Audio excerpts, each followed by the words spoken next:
Assalamualaikum warahmatullahi wabarakatuh. Innal hamdalillah walladzi arsala rasulahu bil huda wa dinil haqq liyudhhirahu 'ala dini kullihi walau karihal kafirun walau karihal musyrikun. Asyhadu an la ilaha illallah wa asyhadu anna Muhammadar Rasulullah. Allahumma shalli wa sallim wa barik ala sayyidina Muhammad wa ala alihi wa sahbihi wa man tabi'ahum ila yaumiddin. Qala ta'ala fi kitabil aziz, a'udzu billahi minasy syaithanir rajim. Bismillahirrahmanirrahim. Yauma la yanfa' malu wa la banun illa man atallaha biqalbin salim. Allahumma arhamna bil Qur'an, sadaqallah wa sadaqar rasul. Jamaah subuh yang dimuliakan Allah Subhanahu wa taala. Tidak bosan-bosannya saya mengingatkan kepada para hadirin untuk selalu bersyukur kepada Allah Subhanahu wa taala karena sampai hari yang ke-8 Allah masih memberikan kesempatan kepada kita untuk menambahkan iman, takwa dan ilmu, khususnya di bulan Ramadan ini, bulan yang sangat istimewa di sisi Allah dan Rasulnya. Maka ketika kita diberikan kesempatan untuk menambahkan amal kita, takwa kita, marilah kita manfaatkan sebaik-baiknya. Salawat dan salam semoga terlimpahkan kepada junjungan kita Nabi Allah Muhammad sallallahu alaihi wasallam dan keluarganya serta para pengikut-pengikutnya yang setia dalam menjaga dan melestarikan sunnah-sunnah beliau. Para jamaah yang dimuliakan Allah Subhanahu wa taala, insyaallah. Tadi dalam mukadimah saya membacakan surat Al-Syu'ara yang 88 dan 89. Yauma la yanfa' malu wa la banun. Pada suatu hari pertemuan kita dengan Rabb, dengan Allah Rabbul Alamin, la yanfa', tidak ada bermanfaatkan sedikit pun, malu wal banun, harta yang kita usahakan, harta yang kita kumpulkan di dunia ini, yang gajinya per bulan yang miliaran, masih gak puas, ditambah lagi untuk manipulasi dan macam-macamnya. Itu tidak ada manfaatnya ketika kita bertemu dengan Allah Subhanahu wa taala. Wala banun, dan juga anak-anak kita yang kita banggakan dengan pangkat dan jabatannya yang bisa mengangkat derajat orang tua, pada hari itu tidak bermanfaat sedikit pun. Illa man atallaha biqalbin salim, kecuali orang-orang yang bertemu kepada Allah dengan qalbin salim. Dalam tafsir Mukatsir, ayat ini memang menjelaskan bagaimana kita harus berusaha untuk menjaga amal, menjaga hati, agar memang kita diterima oleh Allah Subhanahu wa taala. Karena pada hari itu yang diterima oleh Allah Subhanahu wa taala hati-hati yang bersih, hati-hati yang mempunyai takwaan kepada Allah Subhanahu wa taala. Bapak dan Ibu sekalian dimuliakan Allah Subhanahu wa taala, seorang ulama Ibnu Qayyim al-Jauziyah dalam kitabnya Bada' al-Fawaid membagi hati ini menjadi 3. Yang pertama, qalbul mayyit, hati yang mati. Kalau hati ini sudah mati, tidak akan mungkin kita mendapatkan nasihat-nasihat dari Allah Subhanahu wa taala. Sebagus apapun nasihat itu, secari apapun itu dai itu menasihati, tidak akan bisa menerima nasihat-nasihat Allah. Karena dia ditutup dalam surat Al-Baqarah, difirmankan oleh Allah, sawa'un 'alaihim a'andartahum am lam tunzirhum la yu'minun. Kita memberikan nasihat kepada mereka, mereka tidak akan mungkin menerimanya karena mereka sudah mati hatinya. Sukmun Mereka ditutup matanya, ditutup telinganya. Inilah hati yang mungkin barangkali tidak akan kita tempati. Naudzubillah min dzalik. Jangan sampai hati kita mati. Yang kedua, Bapak dan Ibu sekalian, hati qalbun marid, hati yang sakit. Dia beragama Islam dengan KTP-nya Islam, namun hatinya masih terdapat hasad, dengki, iri, dan kemunafikan yang ada pada dirinya.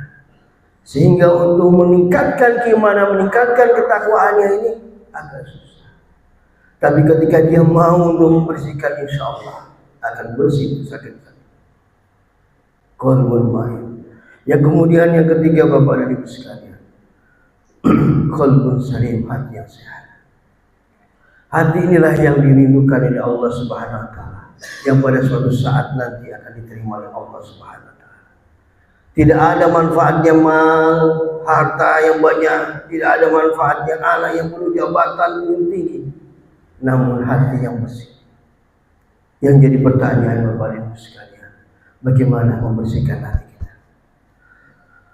Kemudian ulama ini meneruskan kembali, hati yang bersih atau hati yang sehat yaitu selalu bertaubat. Rasulullah SAW mengingatkan kepada kita, kepada manusia khususnya, ya ayuhan nas tubu ilallah fa in tubu ilallah mi'atul marah. Wahai manusia, bertaubatlah kepada Allah, maka sesungguhnya aku Rasulullah SAW bertobat kepada Allah 100 kali dalam satu hari. Bagaimana dengan kita? Inilah yang membersihkan hati kita, selalu bertaubat, selalu bertaubat. Hati yang sehat pula selalu berzikir kepada Allah Subhanahu wa taala. Lisan Rasulullah selalu basah dengan zikir. Subhanallah walhamdulillah. Terus basah dengan zikir. Hati yang sehat yang selalu membaca Al-Quran. Hati yang sehat selalu terdekat dengan Al-Quran. Hatinya nyaman. Wa idza tutla alaihim ayatu zadatuhum iman. Ketika dibacakan ayat-ayat Allah Subhanahu wa taala, tambah imannya. Hati yang sehat, hati yang qalbun salim, yang selalu munajat kepada Allah di tengah malam. Ya ayyuhal muzammil qum bil-laila illa qalila. Wahai orang-orang yang berselimut, berdirilah, bermunajatlah kepada Allah Subhanahu wa taala di tengah malam. Hati yang sehat selalu berdakwah dengan Islam yang murni. Bapak dan Ibu sekalian, ini semua media ini ada disediakan di bulan Ramadan. Jangan sampai kita ini dilalaikan, jangan sampai kita ini dilupakan. Semua kita dilatih agar hati kita terjaga. Karena dengan hati yang bersih, outputnya amal kita akan bersih. Dengan hati yang sehat, outputnya amal dan ibadah kita pun akan sehat. Perkataan, perbuatan pun akan baik di sisi Allah maupun di sisi manusia. Jangan sampai Rasulullah SAW mengingatkan kepada kita ketika Rasulullah SAW naik ke mimbar, kemudian Rasulullah bersabda, amin, amin, amin, sampai 3 kali. Kemudian para sahabat bertanya, ma kunta tasna'ha, wahai Rasulullah, apa yang kau lakukan ketika engkau naik ke mimbar, berkata amin, amin, amin sampai 3 kali. Kemudian Rasulullah SAW mengabarkan kepada para sahabat-sahabatnya, qala li Jibril raghima absu abdul dakhala alaihi Ramadan falam yaghfir lahu faqul Quran. Kata Jibril alaihi salam berkata kepada Rasulullah SAW, sungguh sangat merugi seseorang yang ia masuk ke dalam Ramadan, yang memasuki bulan Ramadan, namun dia di dalam Ramadan tidak mendapatkan ampunan dari Allah Subhanahu wa taala. Maka kita harus manfaatkan momen ini yang sebaik-baiknya, karena inilah bentuk kasih dari Allah Subhanahu wa taala. Rasulullah menjawab, mengaminkan, ya Allah, Allah mengabulkan. Kemudian amin yang kedua, Rasulullah SAW menjawab, summa qala rahimu afsun abdun diqara'an indahu falam yusallu alaihi faqultu amin. Kemudian Rasulullah menjelaskan, Jibril alaihissalam berdoa, sungguh sangat merugi ketika seseorang disebutkan nama Rasulullah tidak menyelamatkan beliau. Kemudian Rasulullah. Kemudian yang tiga, rogimu alfu abdil adraka waladiyani au ahadahuma falam yudhilahul jannah faqultu amin. Jibril alaihissalam, sungguh sangat rugi seseorang yang mendapatkan kedua orang tuanya atau salah satu dari keduanya lalu ia tidak masuk surga. Maka Rasulullah SAW menjawab, ya Allah takutkan. Maka Bapak Ibu dan sekalian, ajang mudik bukanlah ajang pamer harta, pamer keberhasilan, kesuksesan di Jakarta. Marilah kita ganti niatan mudik ini dengan bagaimana kita berbakti kepada Allah, berbakti kepada orang tua, karena orang tua sudah melahirkan kita di desa sana, di kampung kita. Jangan lupa kita mencium tangannya, kita mendoakannya. Ini adalah berkah yang sangat besar di dunia ini, karena inilah pintu surga yang disediakan Allah Subhanahu Wa Taala kepada kita untuk berbakti kepada orang tua. Janganlah mudik ini dijadikan gaya dan tren, tapi bagaimana kita mendapatkan pahala di sisi Allah Subhanahu Wa Taala. Itulah mungkin barangkali subuh ini hari yang ke-8, semoga Allah Subhanahu Wa Taala menguatkan diri kita mendapatkan pahala Ramadan, mendapatkan ampunan dari Allah Subhanahu Wa Taala di bulan Ramadan ini, dan ini menjadikan bekal kita untuk 11 bulan yang akan datang. Lebih kurangnya saya mohon maaf. Wassalamualaikum warahmatullahi wabarakatuh.